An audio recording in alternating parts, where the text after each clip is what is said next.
talk about follow-up, we are talking about that part of the business where the fortune is.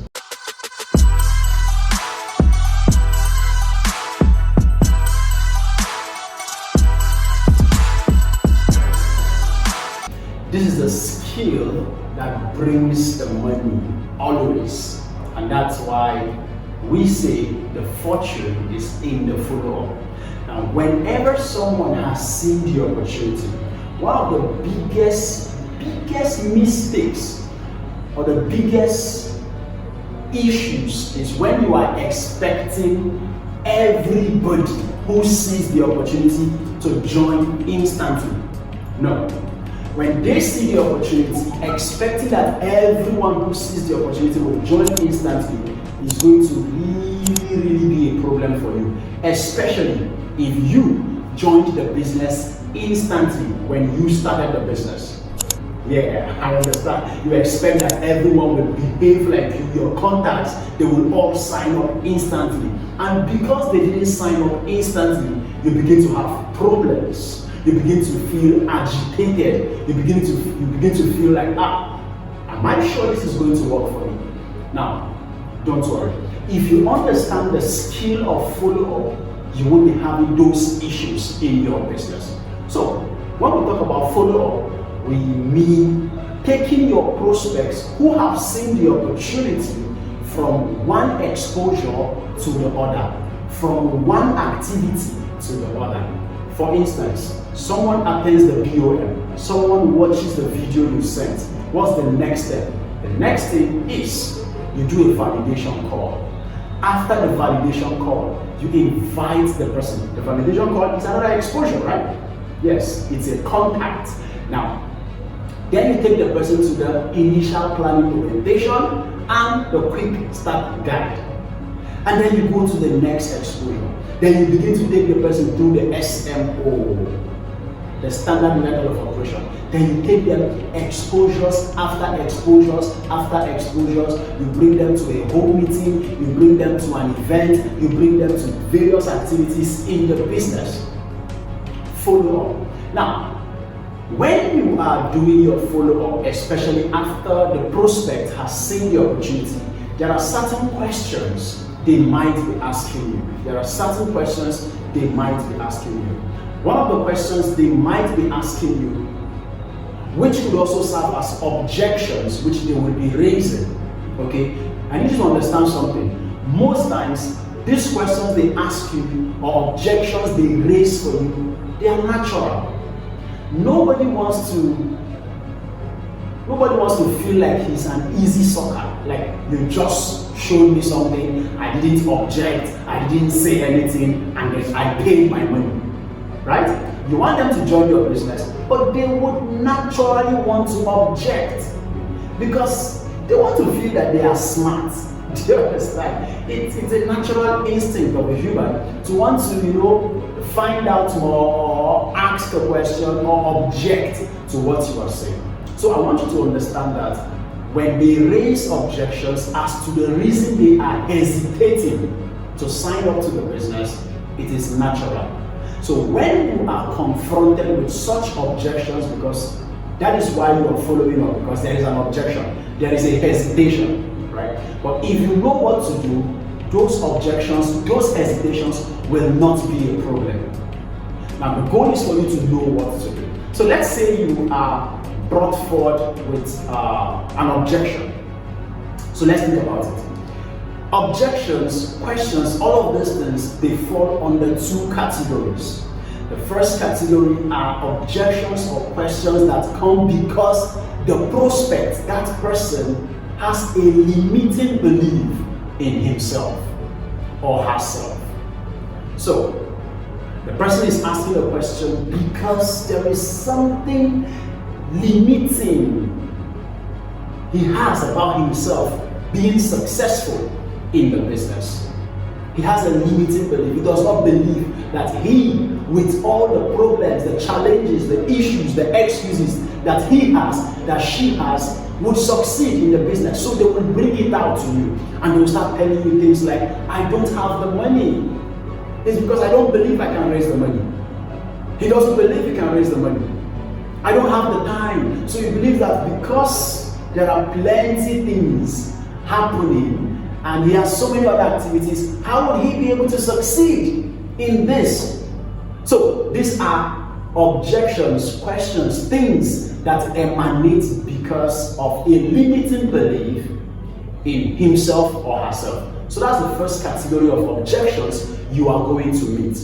Now the second category of objections you will be meeting is objections that come from a prospect who has limiting belief in network marketing.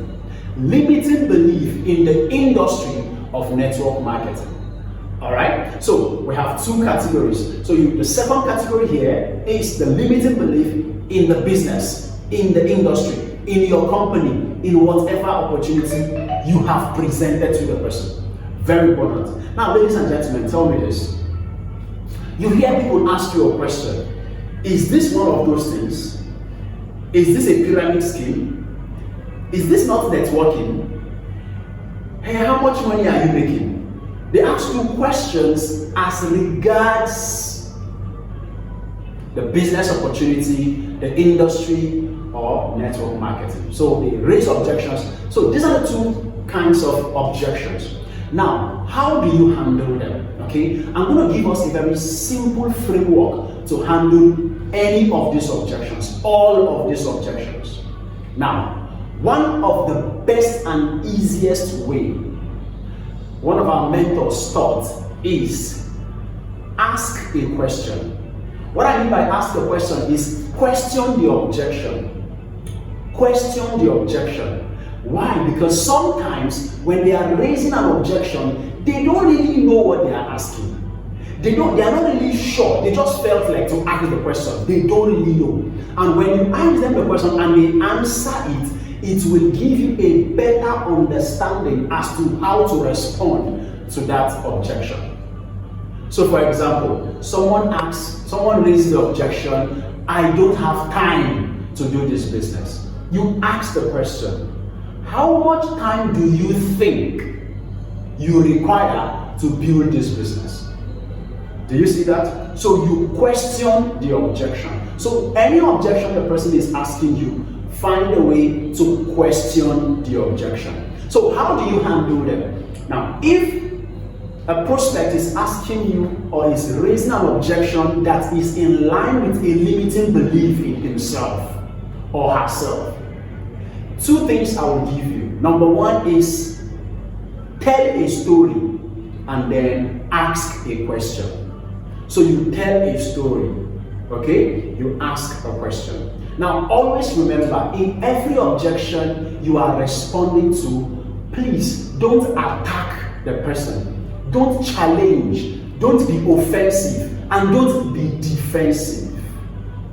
Are you understanding me? Anytime you are responding to an objection, bear this in mind. Behave like a consultant. Have the posture of a consultant. A consultant is relaxed. A consultant relates with people. Have a smile. Like don't be uptight. Don't feel like the person is trying to know how smart you are. No, calm down. Calm down. All right. So when the objections are brought to you, remember, tell a story, ask a question. But in all objections, remember to be relatable, right? Make sure you are relatable. So for instance, he said, I don't have the money. So I totally understand what you mean. I'm trying to be relatable. I get it. I get it. You know, there are so many challenges going on in the economy of Nigeria. Most times, even the little money we make is not enough for so many things we want to do. But I remember, now if you have experienced the challenge of not having the money before starting the business, if that was also the challenge you had, then you can, respond with yourself. But if you don't have, tell the story of another person. So let's say I didn't have that challenge, okay? So I'm with somebody who gave me an objection. So I tell him, okay, I understand how you feel. It's not really that easy. The economy of Nigeria is not really that easy, and you know how things are. But then I remember one of our leaders in the business, one of the guys who has really been successful in this business. His name is John Ugu. Now, John Ugu saw this business opportunity. He didn't have the money. And guess what? His intention was to start the business with 3 accounts. And 3 accounts is in the hundreds of thousands, right? But he didn't even have the money for 1 account. So what did he do? Now, he realized, pay attention, he realized that if he keeps telling himself that he doesn't have the money, it means that for the next 1 year, the next 2 years, he will still probably be looking for money. He will probably still be complaining that he doesn't have money. So to solve the problem for the future, he had to find a way to raise the money. So most times I've come to realize that the problem is not only that we don't have the money. The problem is if we are actually willing to find a way to solve that problem, to find a way to come up with the money. So what did John do? He came up with the money. How did he do that? He called someone to lend him the money. Now, the person he called did not have the money. So you see, yourself, the people you might call might not even have the money. But see what he did. He didn't stop there. He told the person to help him ask others to help him come up with the money. So the person he called someone else, and the person lent him the money to lend to John. So do you see?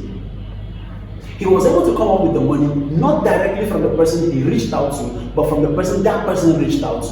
And that was because he really wanted that to happen. So you see, this is where you now ask the question. So I've told the story of John. So I will now ask the prospect a question.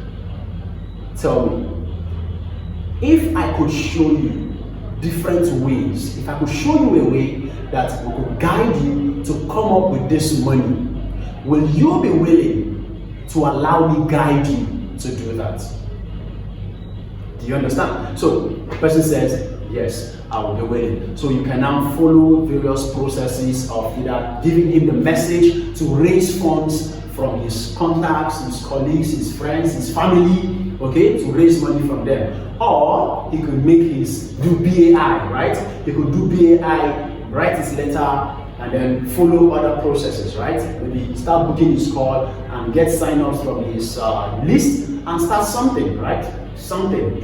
Okay, so I know there is a system that your uplines, your leaders have to help people come up with the money. So you can relate with your uplines to guide you as to how you guys are doing it, okay? I just gave you examples of how others are doing that. So that's for the first category of objection. The second category of objection, which is limiting belief in network marketing. So when you're responding to that, remember, the first thing to do is to question the objection, okay? What do you mean by this, okay? So somebody said, is this a pyramid scheme? And you ask the person, what do you mean by a pyramid scheme? What do you mean by a pyramid?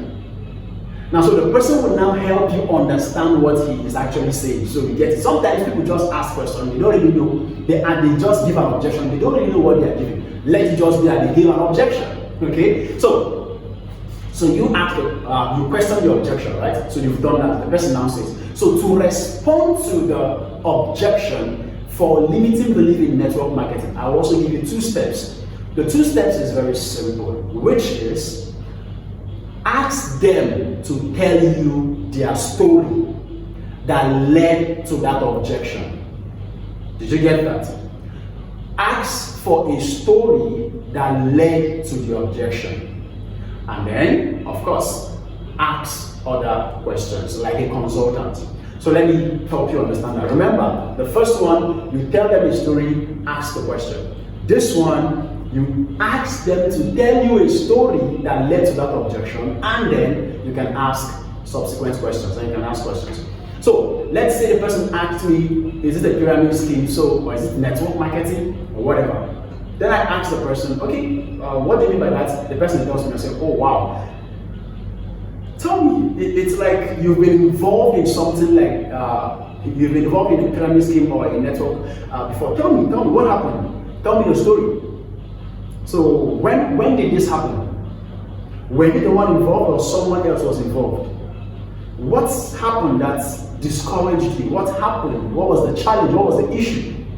Do you understand? So I am asking leading questions. Now, why am I asking these questions? Because that is what will help me, okay, when it comes to my ask a question, right? When I ask the final closing question.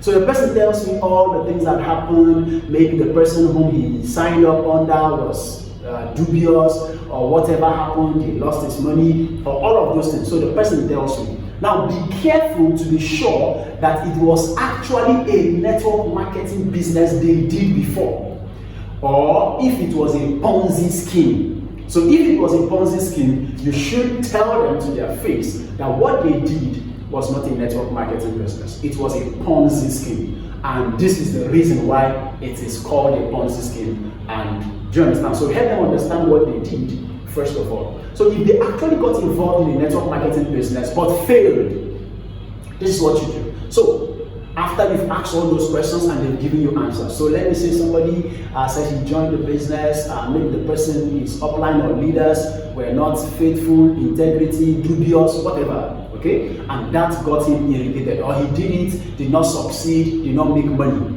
Do you understand? Okay, so I have asked all those questions. So I have some information that made him not to see this as something he should do. So then when it's time for me to ask the question, this is what I'm going to ask. So if I could show you how you could gain access to leaders of integrity, leaders who have built this business not just satisfying their own personal desires. Now remember, I'm responding based on what he said. Are you getting me? If I could guide you on how you could access men and women who are committed to supporting you, to helping you, to making sure you create success. If I could show you how you could gain access to that, will you allow me to take you through the next steps and the next distance? So do you understand? So will you be willing to allow me guide you as to how to do that? The person will answer you yes. Do you understand? So most times people who have tried this before and didn't succeed, they have an open mind to trying it again. That's the truth. They are open to trying it again. They are very open to trying it again. So I need you to understand that they will open up to you once again. Okay? So the two objections. Number one, objections that reflects limiting belief in themselves. Number two, objections that reflects limiting belief in network marketing. I've given you the basic ways to answer that.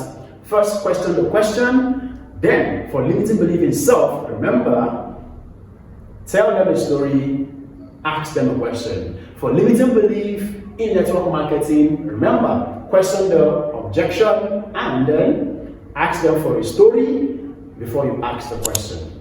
Do you understand? So, go out there and open all those people that saw your opportunity and start helping them to understand the next steps to follow in your follow-up. God bless you. Have a great day.